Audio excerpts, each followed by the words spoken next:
हमरे डाला अपन पथिया से देवतो पितर पुजाइया कहियो बाबू तैयो हमर देह किया छुआइया।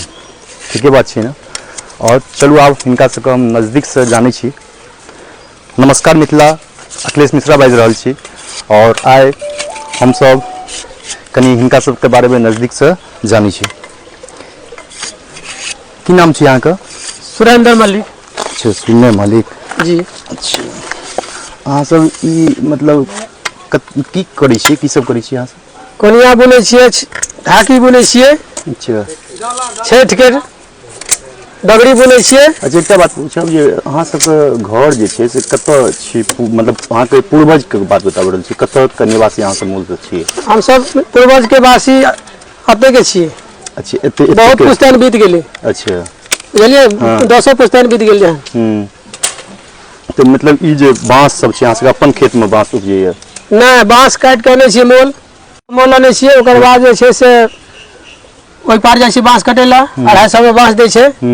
बाँस काटि के आनि के जे छै से चीर चारि के अपन घर गिरहत के देलहुँ। अच्छा, घर गिरहत देलहुँ, मतलब फिर एकर बाद की सब बनाबै छी अहाँ सब? एकर बाद बनाबै छी अहाँ के जेना पर्व छठि एलै, कोनिया, छिट्टा, डगरी, पथिया, ई सब बनाबै छी।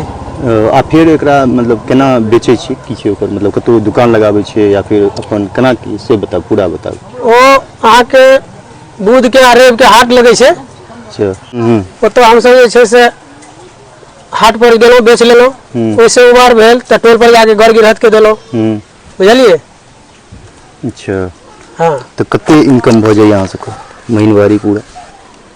भऽ जाइ छै खा पी के अहाँ के भरि छठि में अहाँ के भऽ जाइ छै 2-3 हजार कमाई भऽ जाइ छै। अच्छा, ई तऽ छठि के भेल, और कोनो सीजन में? ई तऽ मान लिअ छठि तऽ भऽ गेलै, ई महीना में भेलै, खत्म भेलै, तकर बाद फिर? तकर बाद लगन अबै छै। अच्छा, अगहन भेलै। कहियो कहियो। हाँ, तकर बाद में बैसाख भेलै। ओहिमे जे छै से अहाँ के डाला, कोनी बनी, चंगेरा ई सब दै छियै, गिरहत के पहुँचा दै छियै। अच्छा, तो ई अहाँ मतलब हमरा जेना बुझाइए जे बचपन से अहाँ सबके देखै छी, लेकिन हमरा कोनो खास ओते ज्यादा इम्प्रूवमेंट नहीं बुझाइए। मतलब जहिना अहाँ सब पहले छलिए वह छै, तो मतलब की कते कुछ खास है, मतलब नहीं इनकम होइ छै? नहीं, एते जे अहाँ सब काज करै छी पेट भात बराबर भऽ जाइ छै। अच्छा, पेट भात मतलब जते भेल ओहिमे अहाँ सबके खान पान? हाँ, ओहिमे दिक्कत नहीं होइ छै। अच्छा, दोसर चीज तो किछु अहाँ सबके कोनो फायदा वएह छै, कमा कटा के अपन पर्व केलहुँ, दूगो आयल गेल के देखलहुँ, सर कुटुम के खियेलहुँ पियेलहुँ, बस सएह होइ छै। कते अहाँ के मतलब अहाँ के फैमिली में कते आदमी? हमरा फैमिली में अहाँ के 20-22 आदमी छै। अच्छा, एतऽ कते मलिक जी? हाँ, नहीं जते अहाँ सब रहै छियै से? हाँ, एहिठमा तऽ फिलहाल अहाँ के जते अहाँ सबके पूरा मतलब बसल छियै एतऽ कते परिवार? कते परिवार एतऽ 30-40 परिवार हेतै। अच्छा, 30-40 परिवार छियै एतऽ। और अहाँ सब जेना सुगर पालन करै छियै तऽ ओहिमे की प्रॉफिट सब? जेना सुगर पालन हम सब पहले करै छलिए, लेकिन आब जे छै से प्रॉफिट नहीं छै। अच्छा, बुझलिए? हाँ, वो अहाँ के सुगर हटा देलिए। हाँ, हम सब अपन बिजनेस में, डोम के बिजनेस जे छै बाँस के, ताहिमे लागल एकटा छी। चीज छलै जे जेना गाँव में अहाँ सब कोनो प्रॉपर मालिक होइ छथिन जिनका अहाँ सब जे छै से सामान सब दै छियै मंथली, ओ की छै कनी बताएब? ओ बाँस कतऽ से किनै जाइ छै? बाँस किनल जाइ छै, गिरहत के कहलहुँ। हाँ, जे बाँस आनि दियौ ओहि पार से, तऽ 250 रुपया बाँस दै छै, आनि दै छै वो। अच्छा, धारा कात में राखि देलक, अपन गेलहुँ उठा के आनि लेलहुँ। अच्छा, हुनका से बाँस अहाँ सब खरीदै छियै, फेर ओकर सामान बनाबै? हाँ, तकर बाद सामान बनाबै छी। अच्छा, से ने इहो तऽ होइ छै जेना कोनो गिरहत के अहाँ के शादी छै, ने गिरहतो के बंटवारा छै अहाँ सब में? हाँ, गिरहत बंटवारा छै। ओ की छै कनी ओ बताउ? ओ अपना दियादी में जेना जमीन बंटवारा होइ छै, तेना हमरा के गाँव गिरहत छै, तेना बंटवारा भऽ रहल छै।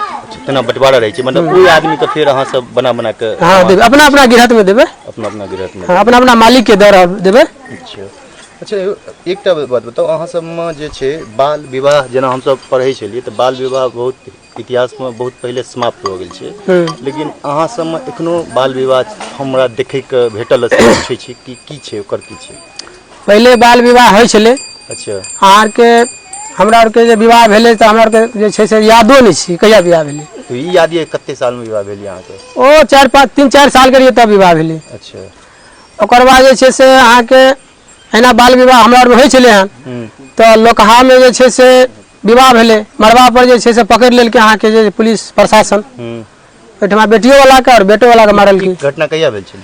ई अहाँ के भ गेलै 2 साल भ गेल। अच्छा 2-4 साल भ गेल 5 साल नहीं मतलब 2-4 साल तक होइ छलै। हाँ अच्छा तकर बाद बंद भेल बाल विवाह। तो एकरा गाँव के तो बाल विवाह होइ छलै संगे साथ दुनू रहै छै कि फेर ओकर की छै? ओ बाल विवाह भ क उ लड़की के अपन राख लेलकै लड़का अपन चल एलै। अच्छा फिर तकर बाद कते दिन बाद? तकर बाद जे छै जवान भेलै 16-17 साल भेलै। अच्छा तकर बाद दुरागमन होइ छै। दुरागमन क के जे छै तकर बाद लबै छै लड़की के। अहाँ सब गांव में एते दिन से छी, अपन जमीन तमीन अहाँ सब कहियो किनलियै या अहाँ का? नहीं नहीं अपन जमीन कहियो ना। ई जत अहाँ बसल छी यहाँ सबके अपन जमीन छी कि भेटल या नहीं बैस गेलिए बस आपका? ई पूर्ववे में देने छला दादा और के 10 पीढ़ी बीत गेल। हम पूछ रहे हां हुनका हां अबियो अब चलो अब तो छूट ले जाओ उतने तू बड़ी अपने के घर कत भेले सर? बाद में बात कहब की बात छै, एखन बात कर दियो। हमरा की जमीन देतो दान बैसु बैसु ना बैसु ना जे ना बैसु छै। मेरा खुद जान दो नहीं अरे कोनो बात ठीक छै। हां बैसु हां हमरा से जमीन जे छै घराड़ी से देतो दान देने छै राज महाराज साहब। अच्छा जे में एक से एक चंगेरा दिलिए फुलडाली दिलिए कर्णपी घाट पर मंदिर छले काली जी के मंदिर। अच्छा ओइ में उ बसरा ने छलखिन मालिक क्या हम सब हमरा पूर्व बाबा जे बजे छली से कहानी कह रहल छी। कोनो हम बते का उम्र नहीं है। नहीं हां सही बात छै। त बाबा बजलखिन से बात कहै छी तो अहाँ के एक से एक चंगेरा लेलके एक से एक फुलडाली लेलके बेना लेलके हुनका विवाह है बेटा के तो में दत्तो दान करके डोम वहां पसारी छी गांव के त अहाँ कथी ले कहलके सरकार 4 गो बेटा है हमरा किछ नहीं घराड़ी दिया सरकार तो या घराड़ी देलखिन वो दत्तो दान द देलखिन।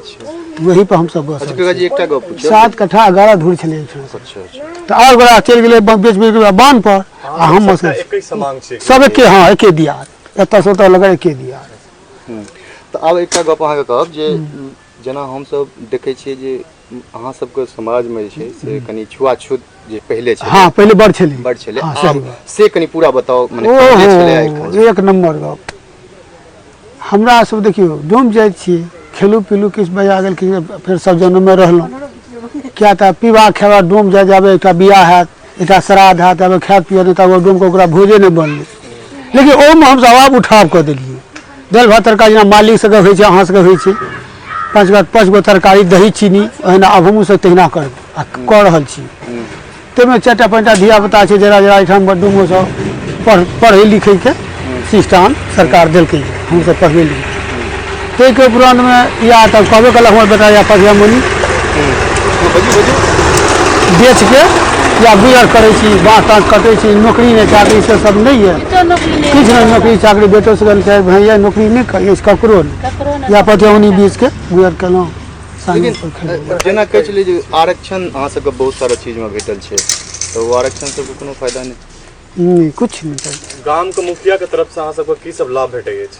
कुछ नहीं दैया कुछ नहीं दे कहियो मन नहीं कहियो नहीं मनो नहीं घर ये इंदिरा आवास दिले 25,000 वाला कई दिन में से दे छै टुटली मरिया में छी अपन शौचालय सब ल भेटले ई सब बावन सबके से अहाँ सबके नहीं भेटल? हां शौचालय एकेटा या भेट हमरा चारू भाई के नहीं मिलल। हां एकरा के नहीं हमरे का हमरा 25,000 वाला एकटा घर भेटल से ओइ भाग से एकटा बनलो सुगर तुगर बेच के एकटा पेखाना वाला 12,000 बस ओते। सुगर जे पाले छले ओकर की केना? हां सुगर जे पाले छले तब छोड़ दिले 5 साल से सुगरो चरे ने अपना क्या ओइ में फायदा नहीं छले? नहीं छले मर जाय छला बीमारी आबै छले पैस ले छलु मर जाय छला। हां सुगर जे से मतलब अपने जाइत में डोमे से किने थे डोमे के बेचे थे? हां डोमे लेलक डोमे बेचलक ओ नेपाल जाय छले सुगर बेच के नेपाल जाय छले। अच्छा दोसर चीज ई कहै छलो जे अहाँ सबके बच्चा सबके पढ़ाई लिखाई की मतलब हम जेना कतौ जाइत रहै छी औरो जे अहाँ सब जाय छै देखै छियै जे मतलब पतिया ओहो सब बुनैत रहै छै छोट छोट बच्चा मान लिया 8-9 साल के 10 साल के 11 साल के एकर पाछा की कारण? नहीं तो बुझले स्कूल सब तो सबटा फ्री छै अब गवर्नमेंट के स्कूल में वो बात पे न कहलो ई बात के देखियो हमरा गांव में बीच में छै सबसे बुढ़बा गांव में की छले केना सलकन के स्कूल पर नहीं जा दै छले अच्छा हमरा बाभने अध्यापक पढ़ल ई पहिलुका पहिलुका रिश्त हम कहै छी पहिलुका के हाँ। छी बच्चा के नहीं पढ़ा हमरा से हम रुक रहितियै 3 साल हम अस्पताल में खटलहुँ हमरा दस्तखत नहीं आयल कलेक्टर से हमरा नौकरी नहीं देल सरकार अखन दुखक बात कहै छी 3 साल 4 साल खटलहुँ अस्पताल में गाँव का आन गाँव का अस्पताल में अभी डॉक्टर कंप्यूटर करो काज करे गरीब आदमी है भूखे मरता है काज करल वो 400 500 दिए 200 100 महीना में दिए ओहिसँ की हाथ चटा बाल बच्चा कथी खायब तो कनी कल कहियो भी नहीं आ कनी कागे झड़ुओ मारी दुनू प्राणी जाके झड़ुओ दुखक बात कहै छी एहि गाँव में बाभन से वही छै भागो भाग ए छुआ जे अस्पताल के छू देलकै हे डॉक्टर हे डॉक्टर बेलो पूछियो अखनी सामने में कहा दे पान तान जे दुकान में जाइ छी अखनियो तक चाह ता पियल एकरा गिलास अलग दे गिलास देखियो हम छुआ छुआ अखनो टसी बात कहै छी ओहि खातिर में हमरा मारो भेलै बाभन जरे वोट में हमरा जरे झगड़ा हो गया अच्छा ओकर कहिया भेल वो हमरा ई बड़का सरकार जे जीतल मोदी के नहीं नीतीश सरकार जीतल तई में हमरा बाल बच्चा के मारलक बाभन सब नहीं वोट खसबो दू तोरा अच्छा सीख सीख हाँ सही बात हाँ, की झूठ छे वही खातिर सरकार ये हमरा के केस तई में हम 15 साल हम केस लड़लू पथिया मुनी बेच बेच के केस लड़लू हम सरकार सुगर और बेच बेच के केस लड़लू बाभन साहब हमरा को मारलक आ तब जाके हम बेचारा दफेदार साहब वो वहाँ के छले एकटा ई नेता छला मनोर के से साहब के हमरा सहारा अच्छा एकटा चीज चाची पूछब जेना हम बहुत मतलब आ छुआ छूते पर दे में ने भीड़ दे तब मारबो लाल गेरा ये सब कर जे देखियो और हम दू कटले स्कूल में एखन जा दै छै पढ़ै हाँ, ले ज्यादा। ए जा दे छै अब जा दे छै अखनियो देवता सब देवता को मारै छै वो ज्यादा। हम अखनो है हमर पोता को न गेल ओ छोरा पढ़े है दुनूटा केना गेल रे अमार ओकरा सबसे पढ़ै छै मैं पढ़े छै तू किया न गेल स्कूल में देखलक तू पढ़ै छै अखनियो गाय पढ़े छै मारै छै हटले रह बड़ा तपस्या में छी जेना अहाँ कहलू दुखक बात कहै छी हमरा सबके देखिए हमरा बकी छी। सब छिए कोटा के नौकरी न चाकरी चाकरी से सब किछु नहीं है या कमाई छी खाई छी गुजर या पटना रही है वो सब सबटा होटल और में झाड़ू मारलक पोछा मारलक मालिक के अथी केलक तब 5000 2000 दै छै जेना हम पटना में रहै छलहुँ तऽ किछु साथी छलथि अहीं सबके जाति के तऽ जेना हम देखै छलियै कि आरक्षण जे छै जेना हमरा सब जेना 40 मार्क पर पास हेबै तऽ हुनका देखै छलियै 10-12 मार्क छलै हुनकर पासिंग के तऽ अहाँ सब मतलब उच्च सुविधा गवर्नमेंट देने छै तऽ अहाँ सबके ओकर फायदा नहि नहीं हमको कोनो फायदा नहीं भऽ जेतै तहन ने वएह कहै छै हाँ फायदा नहीं भेल सरकार फायदा नहीं आप पढ़ दै छै स्कूल में पढ़बे नहि करतै तऽ नंबर भेल। नहीं अब धियापुता जाइ छै अब बच्चा सब अब जाइ छै अच्छा आप जा रहल हाँ अब जा रहल छै आई दू 5 साल लग के देखै अलग में बैठ हाँ वो तो जाइ छलै स्कूल हमरा के पहले नहीं देखे ला आवे छले मास्टर दूधे में भीड़ छुआ छले जाए देखे से छले कहै छले छलै हमरा के कहिया अलग में बैठ ते जे गांव सबसे बुड़ लेल छलै ई गांव सबसे बुड़ अखनी तो पानी लिया दैए ने चाय पीबऽ दैए मियाँ के पिया देते हमरा नहीं अच्छा एकटा तऽ पहिले जेना घर पर अहाँ जाइ छलियै अपना मालिक के घर पर पहिलुका जे बात रहै छलै आब कनियो अंतर भेलै कि नहीं हाँ 8 ना पड़े गेल आब पहिलुका केहन रहै छलै आब केहन पहिलका के बड़ा सिस्टम खराब छलै लेकिन 8 आनी आब कनियो पहिलुका समझ की रहै छलै एखुनका की दुनू बताबियौ हाँ, पहिलका तो छलै जे हे ओतऽ दूरा पर बैठू ओतऽ पाइ दे पाइ लै छलै धो के पाइये जे दै छलियै तऽ पाइ धो के पाइ में धो के पाइ लै छलियै आब जे छै आधा प्राइवेट आधा पाइ गेलै आब लेकिन लऽ लै छी आब पाइ नहीं धोइ छै आब लऽ लै छी आबा युग में यदि बच्चा सब नहीं पढ़े ला जा देते आबा युग में कियो छै अमरू नहीं छै ठीक छै तखन हमरा सबके आब 8 आना पहले आब देखियो आगरी में आब जे बाल बच्चा के जहाँ पढ़ै लिखै छै से सब ठीक छै ते सब ठीके छै बच्चा सब पढ़तै अपने हाँ बच्चा सब पढ़तै सब बदलाव आबि जेतै कोनो एहन बात नहीं छै अच्छा एकटा गप कहू ई अहाँ सब अम्बेडकर के जानै छियै जरूर जानबै नहीं पढ़ल छियै तऽ किछु की तऽ अहीं सब बजै छियै तऽ सुनै छियै की छलखिन भीमराव अम्बेडकर हुनका हाँ हम तो अमरूद छी ओहि समय में ओकर जब माय बाप जे रहे अम्बेडकर सरकार के सो पानी सुन लियो कहि के हम सुना दै छी अच्छा उ रहे सुअर चरबे अलग आ विद्यार्थी से एगो हम पढ़ै छै तऽ विद्यार्थी के पढ़े बाभन के राजपूत के